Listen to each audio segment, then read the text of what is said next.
అతిమూత్రం, మూత్రాన్ని ఆపుకోలేకపోవడం, రాత్రులు తరచూ మూత్రానికి లేవాల్సి రావడం ఇవన్నీ ప్రోస్టేట్ గ్రంథి పెరగడంతో తలెత్తే ఇబ్బందులే.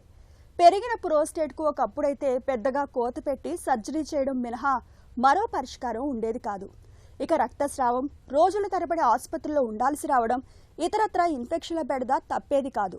అయితే సాంప్రదాయిక సర్జరీతో ఉన్న ఇలాంటి ఇబ్బందులన్నింటికీ చెక్ పెడుతూ అసలు సర్జరీ అవసరం లేకుండానే ప్రోస్టేట్ ఇబ్బందుల్ని తగ్గించే మోసెస్, మోలేప్, మోరేస్ వంటి ఆధునిక చికిత్సలు ఇటీవల కాలంలో అందుబాటులోకి వచ్చాయి. కోత లేకుండా ప్రోస్టేట్ తాలూకు ఇబ్బందులకు పరిష్కారం చూపించే ఆధునిక చికిత్సల గురించి డాక్టర్ని అడిగి ఇప్పుడు తెలుసుకుందాం.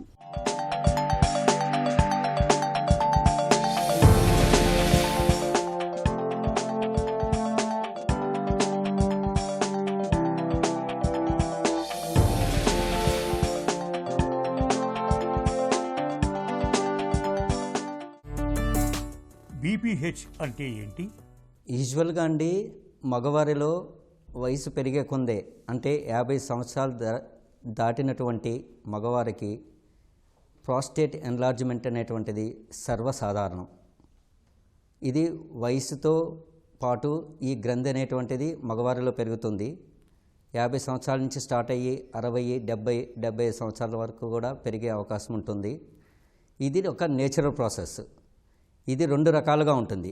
ఒకటేంటంటే బెనైన్ అంటే క్యాన్సర్ కానటువంటి పెరుగుదల, ఇంకొకటి ఏంటంటే క్యాన్సర్తో కూడినటువంటి పెరుగుదల. పెరిగిన ప్రోస్టేట్కి సంప్రదాయకంగా చికిత్స ఎలా ఉంటుంది? బీపీహెచ్ అంటే benign prostatic hypertrophy or benign prostatic enlargement. ఇది నాన్ క్యాన్సరస్ అంటే క్యాన్సర్ పెరుగుదల కానటువంటి ప్రోస్టేట్ గ్రంథి పెరుగుదల. మామూలుగా అండి మగవారిలో పెరుగుదల అనేటువంటిది సర్వసాధారణము.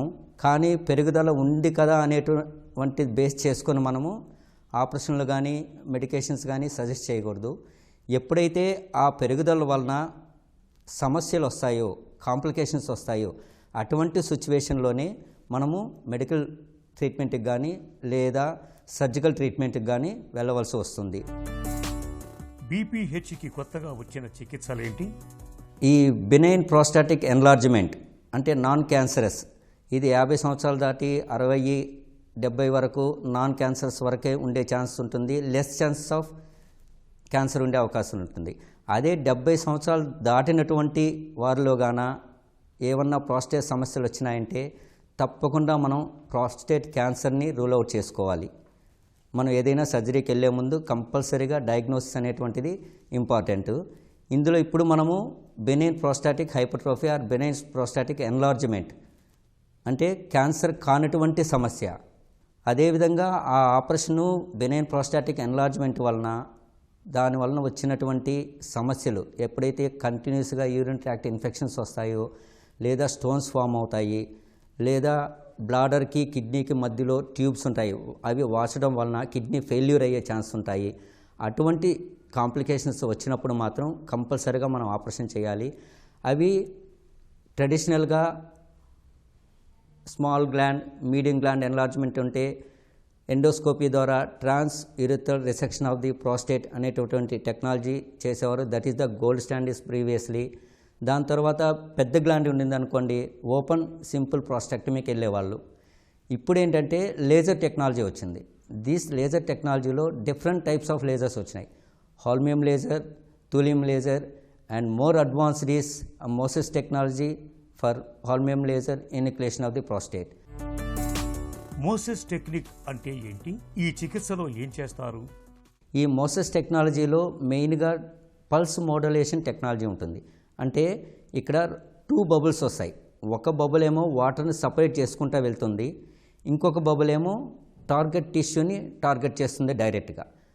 సో దానివల్ల ఏమవుతుందంటే ఆ డబుల్ పల్స్ మోడలేషన్ టెక్నాలజీ వలన ఈ 2 బబుల్స్ వలన there will be high chance of clear cut enucleation of the prostate gland. So దీనివల్ల మనము ఫర్దర్గా తెలుసుకోవాలి అనుకుంటే నేను మీకు స్టాండర్డ్ హోల్మియంకి మోసెస్కి డిఫరెన్సెస్ చెప్తాను. స్టాండర్డ్ హోల్మియంలో only 1 pulse will be there and that will creates one bubble that too difficult to separate the water. So there will be a high absorption of the water and targeting tissue will be less. కానీ Moses టెక్నాలజీలో 2 bubbles ఉంటాయి కాదు, ఒక bubble ఏమో వాటర్ని separate చేసుకుంటూ పోతుంది, that is pilot pulse అంటాము. రెండవదేమో టిష్యూని డైరెక్ట్గా టార్గెట్ చేస్తుంది, అంటే efficiency will be 100% in case of Moses technology. MoLEP పద్ధతిలో ప్రోస్టేట్ జబ్బును ఎలా తగ్గిస్తారు? MoLEP technology, MiLEP technology, the main difference is instrumentation. మనం మోలెప్ టెక్నాలజీలో మోసెస్ టెక్నాలజీ యూజ్ చేస్తాము, మైలెప్లో కూడా మోసెస్ టెక్నాలజీ యూజ్ చేస్తాం. కానీ మోసెస్ టెక్నాలజీ చేసి ప్రోస్టేట్ గ్లాండ్ని ఇన్యూక్లియేషన్ చేసేటప్పుడు 24 సైజ్ 26 ఫ్రెంచ్ షీతులు యూజ్ చేస్తాము. అదే మెలెప్ టెక్నాలజీలో ఇన్స్ట్రుమెంటేషన్ విల్ బి 22 ఫ్రెంచ్. దీనివల్ల ఏమవుతుందంటే ఏ పేషెంట్లో అయితే నారో యూరిథ్రా ఉంది లేదా ఇంతకుముందు ఏమైనా సర్జరీలు చేస్తున్నారు అటువంటి పేషెంట్లకి మైలెప్ అనేటువంటిది చాలా ఉపయోగకరము.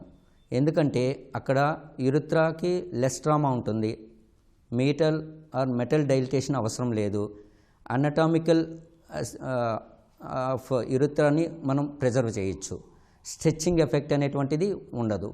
ఎప్పుడైతే స్ట్రెచ్చింగ్ ఎఫెక్ట్ ఉండదో పోస్ట్ ఆపరేటివ్గా ఆపరేషన్ చేసిన తర్వాత కూడా పేషెంట్కి నొప్పి, పెయిన్ అనేటువంటివి చాలా తక్కువగా ఉంటాయి. కాబట్టి మోలెప్కి మైలెప్కి మెయిన్ వ్యత్యాసం ఏంటంటే instruments. MiLEP technology is nothing but what I explain that this also enucleation of the prostate.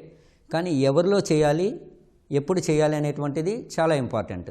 ఈ మిలెప్ టెక్నాలజీ ఏ పేషెంట్కి అయితే నారో యూరిథ్రా ఉంది లేదా ప్రీవియస్గా ఆపరేషన్లు చేస్తున్నారు అటువంటి పేషెంట్కి మిలెప్ టెక్నాలజీ యూజ్ చేస్తాము. Only small instruments with Moses technology for the enucleation of the prostate. ఆ ప్రాస్టేట్ గ్లాండ్ని ఇన్యూక్లియేషన్ చేసేదానికి స్మాలర్ షీట్స్ అంటే ఇన్స్ట్రుమెంట్ సైజు 22 ఫ్రెంచ్ షీట్ని యూజ్ చేసి ప్రాస్టేట్ ఎన్లార్జ్మెంట్ అయినటువంటి ప్రాస్టేట్ గ్లాండ్ని ఇన్యూక్లియేషన్ చేస్తాము. మోరిస్ చికిత్స ఎలా ఉంటుంది? ప్రోస్టేట్ పరిమాణాన్ని ఎలా తగ్గిస్తారు? మోరిస్ టెక్నాలజీ అంటే ఇంతకుముందు మనం స్టోన్స్కి, కిడ్నీలో స్టోన్స్ ఉంటే రిట్రోగ్రేడ్ ఇంట్రారీనల్ సర్జరీ అనేటువంటి లేజర్ టెక్నిక్తో చేసేవాళ్ళం. సేమ్ ఇక్కడ ఆ రిట్రోగ్రేడ్ ఇంట్రారీనల్ సర్జరీని మనం మోసెస్ టెక్నాలజీ యూజ్ చేసి చేస్తాం. So that is nothing but Morris. దీనివల్ల ఉపయోగం ఏంటంటే స్టోన్ రిట్రోపల్షన్ తక్కువగా ఉంటుంది, అంటే స్టోన్ మూమెంట్ తక్కువగా ఉంటుంది. సో దానివల్ల ఏమవుతుంది, మనం స్టోన్ని చేయాల్సిన అవసరం లేదు, డైరెక్ట్గా స్టోన్ని ఫ్రాగ్మెంట్ చేయొచ్చు. అండ్ దట్ ఫ్రాగ్మెంటేషన్ కూడా స్మాల్ ఫ్రాగ్మెంటేషన్స్ ఉంటాయి కాబట్టి యూరిటర్ నుంచి పాస్ అయ్యేటప్పుడు ఈజీగా పాస్ అయిపోతాయి. పోస్ట్ ఆపరేటివ్గా పెయిన్ అనేటువంటిది చాలా తక్కువగా ఉంటుంది. రోబోటిక్ పద్ధతులతో బీపీహెచ్ని తగ్గించవచ్చా? రోబోటిక్ సర్జరీస్ అండి, వీఆర్ హ్యాపీ దట్ మనకిప్పుడు ఇండియన్ మేడ్ రోబోటిక్ మిషన్స్ వచ్చినాయి, SSI మంత్ర.